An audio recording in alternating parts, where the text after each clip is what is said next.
नमस्कार दोस्तों। तो कैसे हैं आप लोग? उम्मीद करता हूं आप सभी अच्छे होंगे। और आज एक नया टॉपिक लेकर हम आए हैं। आप सभी का इस YouTube चैनल पर स्वागत है। और आज का जो टॉपिक है हमारा वो भारतीय संविधान से संबंधित है।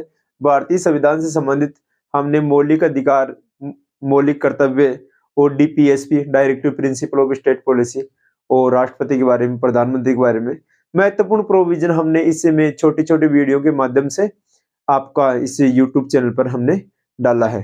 और आज इसी कड़ी में हम लेकर आए हैं, जो भारतीय संविधान के श्रेणी में लेकर आए हैं हम अनुसूचियां, शेड्यूल बोलते हैं इंग्लिश में। अनुसूचियों की हम बात करते हैं, अनुसूची की हम बात करते हैं तो इसकी अनुसूची की संख्या है वो हमारे प्रारंभ में कितनी थी? अभी वर्तमान में तो 12 अनुसूचियां हैं, ठीक है। और प्रारंभ में इनकी संख्या 8 थी, ठीक है। तो ये एक तो हम इस वीडियो में ये जानेंगे कि ये 8 से 12 कैसे हो गई, पहली बात तो ये है। और उसके बाद में हम जितनी भी अनुसूचियां हैं, जितनी भी शेड्यूल हैं, प्रत्येक शेड्यूल में क्या क्या दिया गया है इसके बारे में जानेंगे। तो आज की वीडियो इंपॉर्टेंट होने वाला है आपके लिए, जो अनुसूचियां हैं और साथ में अनुसूचित क्षेत्र हैं और अनुसूचियों में कौन कौन सी अनुसूची में क्या क्या प्रोविजन किए गए हैं, इसके बारे में ये वीडियो लेकर आए हैं। तो चलिए शुरुआत करते हैं। अनुसूची 1 की बात करें हम, भारतीय संविधान में अनुसूची 1 है। उस अनुसूची 1 में बात की गई है संघ और राज्य क्षेत्र की बात की गई है। संघ व राज्य क्षेत्र। संघ और राज्य क्षेत्र के हिसाब से हम बात करें तो इसमें बताया गया है कि हमारे देश में कितने राज्य हैं और कितने केंद्र शासित प्रदेश हैं। तो हमारे संविधान में उल्लेखित है, हमारे देश में उल्लेखित है 28 राज्य। 28 तो क्या है? राज्य है। और 8 क्या है? केंद्र शासित प्रदेश, जिसको बोलते हैं यूनियन टेरिटरी, केंद्र शासित प्रदेश है। तो लगभग 28 राज्य हैं, लगभग 28 क्या है? 28 पूरे राज्य हैं और 8 केंद्र शासित प्रदेश है। 28 राज्यों के नाम और राजधानी आपको याद होनी चाहिए। और अगर आप पॉलिटिकल साइंस के हो तो आपको इन राज्यों के राजधानी भी याद होनी चाहिए और इनके मुख्यमंत्री भी होनी चाहिए, और इसके साथ में इनके राज्यपाल रहोगे तो और भी अच्छा हो जाएगा, ठीक है। और साथ में यूनियन टेरिटरी, ठीक है। तो ये हमारी पहली अनुसूची है, अनुसूची 1, जिसमें संघ और राज्य क्षेत्र की बात की गई है। 28 राज्य और 8 केंद्र शासित प्रदेशों की बात की गई है। यहां तक आपको समझ में आया होगा, ठीक है। अब हम बात करते हैं अनुसूची 2 के बारे में। अनुसूची 2 की बात करते हैं तो अनुसूची 2 की बात की है वेतन की। इसमें विभिन्न पदाधिकारियों के वेतन है। जिसे वेतन की हम बात करते हैं तो सरकार के अनुसार सर्वाधिक वेतन वाला पद कौन सा है? तो सर्वाधिक वेतन वाला पद है राष्ट्रपति का। कितने रुपए मिलते हैं भाई? सबसे ज्यादा राष्ट्रपति का वेतन है 5 लाख रुपए, 5 लाख पर मंथ इसको वेतन मिलते हैं, ठीक है। इसके साथ में राष्ट्रपति है, उपराष्ट्रपति है, विभिन्न पदाधिकारियों के वेतन, मंत्री परिषद है, हमारे सुप्रीम कोर्ट के जस्टिस है, और सभी को जो वेतन मिलता है वो ये जो अनुसूची 2 है इसके अकॉर्डिंग मिलता है, ठीक है।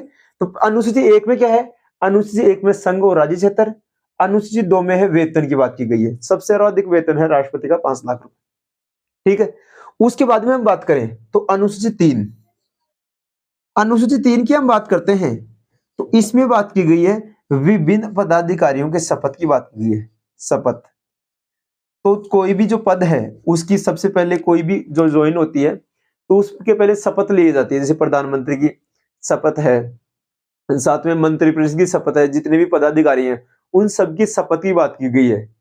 और इसमें 3 पदों की शपथ नहीं है। एक तो राष्ट्रपति की शपथ नहीं है, राष्ट्रपति की शपथ का उल्लेख किया गया अनुच्छेद 60 में, ठीक है। और एक है इसमें उपराष्ट्रपति की शपथ है, उपराष्ट्रपति की शपथ का भी प्रोविजन इसमें नहीं है, ठीक है। और एक राज्यपाल की शपथ है। राष्ट्रपति, उपराष्ट्रपति और राज्यपाल को छोड़कर विभिन्न पदाधिकारियों की शपथ का प्रोविजन कौन सी अनुसूची में? अनुसूची 3 में है, ठीक है। इसके बाद में हम बात करें, इसके बाद में हम बात करें तो हम ये देख सकते हैं कि अनुसूची 3 है, इसमें हमारे यहां शपथ का प्रोविजन किया गया है।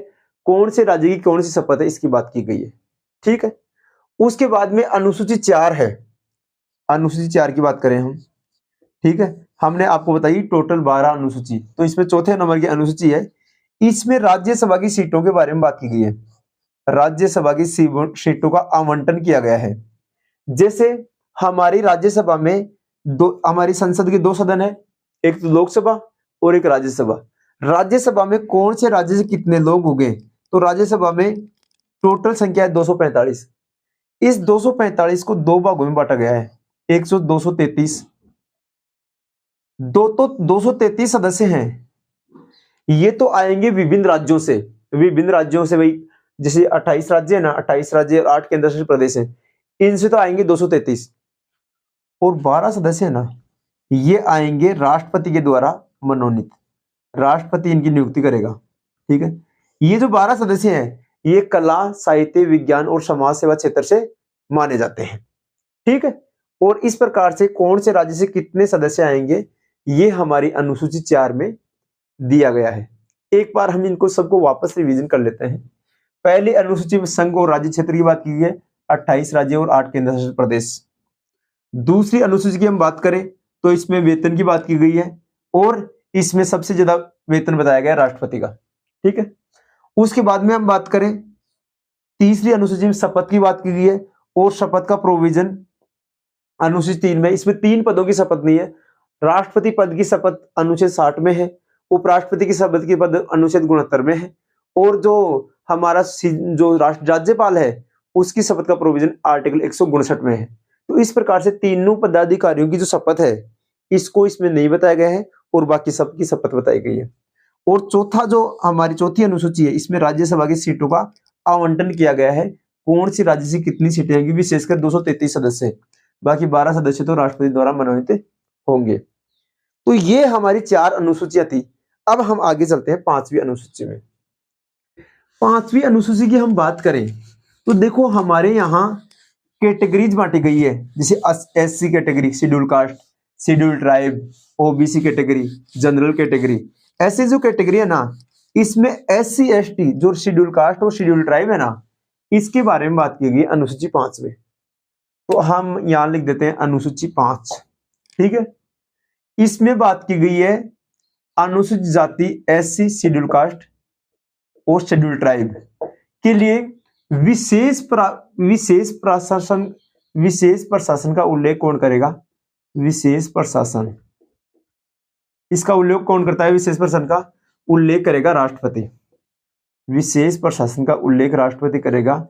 जैसे मान लो कि ऐसे पिछड़े हुए इलाके हैं, दलित और दमित हैं, मतलब कि उनके ऊपर कोई उनका प्रशासन वगैरह कोई उनकी सुन नहीं रहा है, तो ऐसे प्रोविजन SC ST के लिए विशेष प्रशासन की का प्रोविजन कर सकता है कौन, राष्ट्रपति, अनुसूची 5 के तहत। ठीक है जी, अब हम बात करते हैं अनुसूची 6 की। अनुसूची 6 में किसकी बात की गई है, अनुसूची 6 में बात की गई है 4 राज्य हैं, कौन कौन से, एक तो है असम,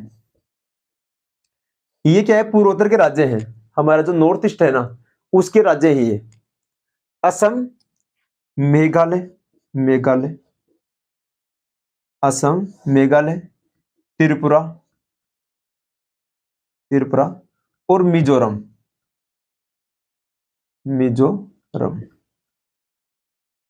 असम, मेघालय, त्रिपुरा और मिजोरम, इसकी शॉर्ट फॉर्म भी हो सकती है AM, असम, मेघालय, त्रिपुरा, TM, तो AMTM इसकी फुल फॉर्म भी हो सकती है। तो आप ये देख सकते हो। ठीक है, हमारे राज्य तो असम, मेघालय, त्रिपुरा और मिजोरम है, ये हमारे यहाँ देखने को मिलता है अनुसूची 6 में। इनके लिए विशेष प्रशासन की जो प्रोविजन है वो राष्ट्रपति कर सकता है। ठीक है, इस राज्यों में जनजातियां रहती हैं, छोटी छोटी ट्राइबल सोसाइटी रहती है जो अपने कल्चर को संजो कर रखती है, पर्यावरण की रक्षा करती है। इन सारी चीजों के लिए 4 अनुसूची, 4 जो स्टेट हैं, 4 राज्य हैं, इनके लिए विशेष प्रोविजन दिया गया है। ठीक है, ये अनुसूची 6 हो गई। अब बात करते हैं अनुसूची 7 की। अनुसूची 7 में 3 विषय बताए गए हैं, कौन कौन से, 3 सूचियां बताई गई है। संघ सूची में 97 विषय हैं। फिर बताया गया राज्य सूची, यहां लिख देता हूं राज्य सूची, इसमें 61 विषय बताए गए हैं। ये विषय क्या है, लगातार बढ़ते घटते रहते हैं, तो इनका ध्यान रखना। और तीसरी है समवर्ती सूची, समवर्ती सूची। समवर्ती सूची में किसकी बात की गई है? इसमें 47 विषय है। तो संघ सूची है ना, इसके ऊपर केंद्र सरकार कानून बनाती है। कौन? केंद्र सरकार। संघ सूची में केंद्र सरकार कानून बनाएगी, राज्य सूची के ऊपर राज्य सरकार कानून बनाएगी, ठीक है। और समवर्ती सूची पर केंद्र और राज्य दोनों कानून बनाएंगे। समवर्ती सूची के ऊपर केंद्र और राज्य दोनों कानून बनाएंगे, तो इस पर दोनों कानून बना देंगे, और राज्य सूची पर ओनली राज्य कानून बनाएगा। और सॉरी, संघ सूची के ऊपर केंद्र सरकार कानून बनाएगी, ठीक है। तो यहां तक आपको ये समझ में आया होगा। तो 5 इसको तीनों को वापस रिवीजन करते हैं। 5वीं अनुसूची में SC ST के लिए विशेष प्रशासन की व्यवस्था। 6ठी अनुसूची असम, मेघालय, त्रिपुरा और मिजोरम के लिए AM TM की व्यवस्था, इनके लिए विशेष प्रशासन की व्यवस्था करेगा राष्ट्रपति। 7वीं अनुसूची में 3 अनुसूचियां दे रखी है, संघ सूची, राज्य सूची और समवर्ती सूची। तो ये प्रोविजन दे रखा है। इस प्रकार से 4 अनुसूचियां हमने पहले पढ़ी और 3 ये पढ़ी, 7 हो गई। 7 और रिवीजन करते हैं। पहली अनुसूची में संघ और राज्य क्षेत्र, जिसमें 28 राज्य और 8 केंद्र शासित प्रदेश। दूसरी अनुसूची में विभिन्न पदाधिकारियों के वेतन की बात की गई है। तीसरी अनुसूची में शपथ की बात की गई है। चौथी अनुसूची में राज्यसभा के सदस्यों का आवंटन की बात की गई है। 5वीं अनुसूची में SC ST के लिए विशेष प्रशासन की क्या करेगा? विशेष प्रशासन का प्रोविजन करेगा राष्ट्रपति। 6ठी अनुसूची में असम, मेघालय, त्रिपुरा और मिजोरम, ये 4 राज्यों के लिए विशेष प्रशासन की व्यवस्था करेगा राष्ट्रपति। और उसके बाद 7वीं अनुसूची में देखा हमने संघ सूची, राज्य सूची और समवर्ती सूची के रूप में विषयों को बांट रखा है। इस प्रकार से हमने 7 अनुसूची देख ली और अब आगे और हम देखते हैं 5 अनुसूचियां और रह गई। अब हम ये जो अनुसूचियां हैं, इनके लिए इनको हमारे संविधान, ये अनुसूचियों अगर आप पढ़ते हो तो इस हमारे संविधान के बारे में पूरी ब्रीफली जानकारी भी मिल सकती है। जैसे हमारी प्रस्तावना है और हमारी ये जो अनुसूचियां हैं, इनके बारे में हमारे संविधान के बारे में आपको जानकारी मिलती है। अब हम आज बात करते हैं अनुसूची 8 की। अब मैंने कहा था कि अनुसूची 8 है, प्रारंभ में 8 अनुसूची थी। तो ये अनुसूची पढ़ने के बाद में हमें पता लग जाएगा कौन से राज्य में कौन से, ये मूल जो संविधान में 8 अनुसूचियां हैं। ये जो 8वीं अनुसूची में, इसमें भाषा की बात की गई है। हमारी 8वीं अनुसूची में प्रारंभ में 14 भाषाएं थी, ठीक है, और प्रेजेंट में इसमें 22 भाषाएं हैं, ठीक है। जैसे 21वां संविधान संशोधन 1967 के तहत इसमें सिंधी भाषा को शामिल कर दिया गया। सिंधी भाषा 21वां संविधान संशोधन 1967, ठीक। उसके बाद में इसमें 3 संविधान संशोधन और किए गए। एक था 71वां संविधान संशोधन। कौन सा? 71वां संविधान संशोधन 1992। 3 भाषाएं शामिल की गई। कौन कौन सी? एक तो नेपाली,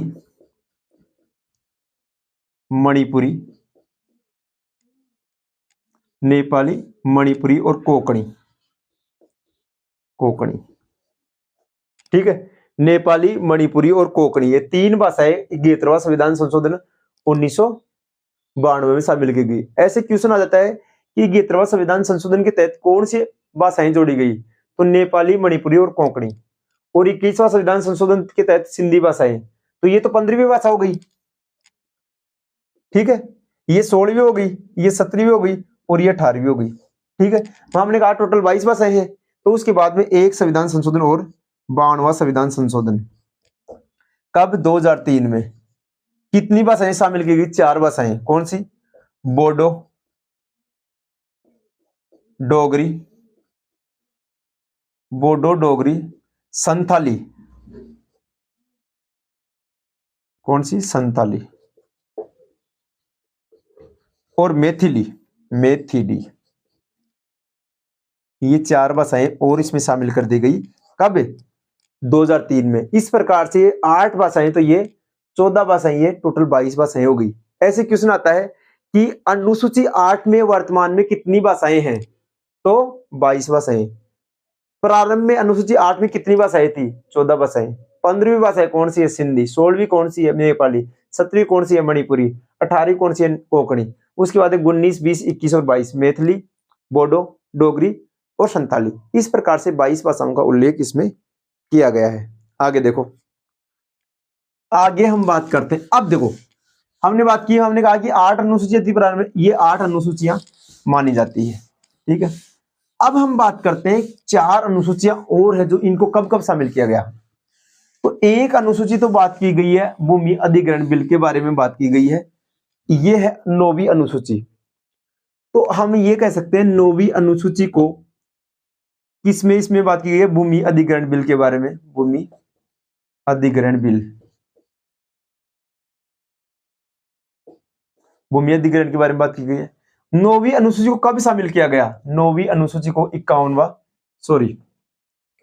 प्रथम संविधान संशोधन, प्रथम संविधान संशोधन 1951 में, प्रथम संविधान संशोधन 1951 में शामिल किया गया किसको, 9वीं अनुसूची में, जिसमें भूमि अधिग्रहण बिल से संबंधित है। इसमें 284 कानून शामिल किया गया है। न्यायपालिका के दबाव से इनको बाहर रखा गया है। कहने का मतलब ये कि न्यायिक पुनरावलोकन से 284 विषयों को, भूमि अधिग्रहण से जुड़े हुए विषय हैं, इनको बाहर रखा गया है। और इसमें जो जितने भी 9वीं अनुसूची में जो शामिल होंगे वो कानून के दायरे से बाहर होंगे, इनके ऊपर कम से कम संशोधन करने का प्रयास किया जाएगा, ठीक है। फिर हम बात करते हैं 10वीं अनुसूची। 10वीं अनुसूची में बात की है दल बदल कानून के बारे में। दल बदल कानून, दल बदल कानून क्या है, कोई भी सांसद और विधायक, ऐसे कह सकते हैं MLA और MP, मेंबर ऑफ पार्लियामेंट और मेंबर ऑफ लेजिस्लेटिव असेंबली, ये अगर जिस पार्टी से चुनाव, ये भी राजस्थान में 25 तारीख को चुनाव हुए, जिस पार्टी से ये जीत कर आएंगे 5 साल तक उसी पार्टी में रहेंगे, 5 साल तक उसी पार्टी में ये रहेंगे।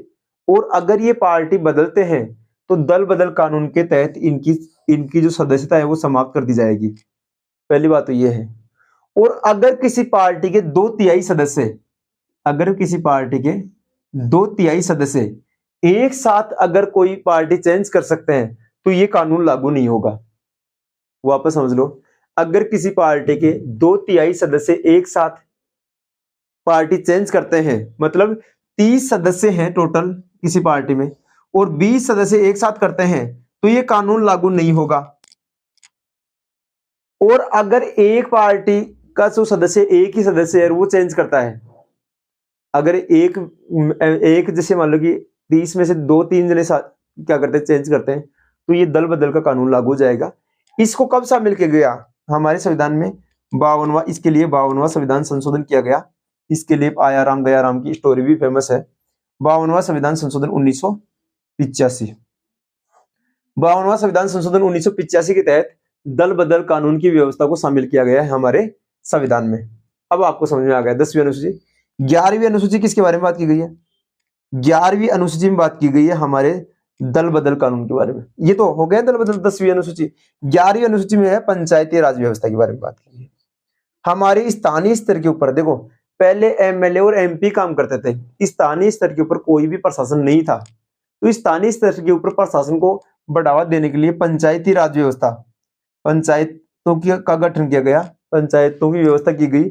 और इसको कब शामिल किया गया, इसको किया गया 73वां संविधान संशोधन 1992 के तहत। 73वां संविधान संशोधन 1992 के तहत हमारे संविधान में 11वीं अनुसूची जोड़ी गई। इसके तहत कितने विषय हैं, इसके तहत 29 विषय हैं जिनके ऊपर ग्रामीण प्रशासन, पंचायती राज व्यवस्था की का विषय दिए गए हैं। पानी के बारे में, जल के, पानी के बारे में, रोड के बारे में, शिक्षा और स्वास्थ्य के बारे में सारी चीजें दी गई है, ठीक है। अब हम बात करते हैं 12वीं अनुसूची की। 12वीं अनुसूची की बात करें तो इसमें बात की गई है नगर प्रशासन, नगर प्रशासन या नगर पालिका की बात की गई है। और इसको शामिल किया गया है 74वां संविधान संशोधन 1992 के तहत। 74वां संविधान संशोधन 1992 के तहत इसमें 18 विषय शामिल है। कितने विषय शामिल है, 18 विषय शामिल किए गए हैं। तो इस प्रकार से हमारी ये 12 अनुसूची हो गई। इन 5 जो 8 से लेकर 9 के 12 के बीच में जो अनुसूचियां, 4 अनुसूचियां, वापस हम रिवीजन कर लेते हैं। 9वीं अनुसूची भूमि अधिग्रहण बिल के बारे में है, जिसमें 284 कानून है और ये न्यायिक पुनरावलोकन से बाहर रखा गया है इनको। 10वीं अनुसूची में दल बदल कानून की व्यवस्था की गई है। 11वीं अनुसूची में बात की गई है पंचायती राज प्रशासन की बात की गई है। और 12वीं अनुसूची में नगर निकाय प्रशासन की बात की गई है। तो इस प्रकार से हमारे सामने ये जो अनुसूचियां हैं, भारतीय संविधान की अनुसूचियां देखने को मिलती है। उम्मीद करता हूं आपको ये टॉपिक समझ में आया होगा। सारी अनुसूचियां हैं, इनके बारे में ये पूछ ले, क्यों से पूछ लेंगे, 9वीं अनुसूची में क्या है, मिलाने वाले क्वेश्चन आते हैं। 10वीं के सामने 9वीं का कार्यक्रम लिख देते हैं, 9वीं के विषय लिख देते हैं, और 11वीं के सामने 10वीं की अनुसूची के विषय लिख देते हैं, और मिलाने वाले क्वेश्चन आते हैं। और इसमें अधिकतर क्वेश्चन आते हैं कि कौन सी अनुसूची में क्या प्रोविजन किया गया है। तो ये जो विषय से संबंधित है, जो अनुसूचियों के विषय हैं, ये सारे आपको थोड़ा सा समझ के चलना है। कोई भी आपका डाउट हो तो कमेंट सेक्शन में लिखिए। और आपने इतना ध्यानपूर्वक सुना, इस वीडियो को यहाँ तक देखा, इसके लिए आपका आभार। नमस्कार, धन्यवाद। मिलते हैं एक नए वीडियो में एक नई शुरुआत के साथ। नमस्कार।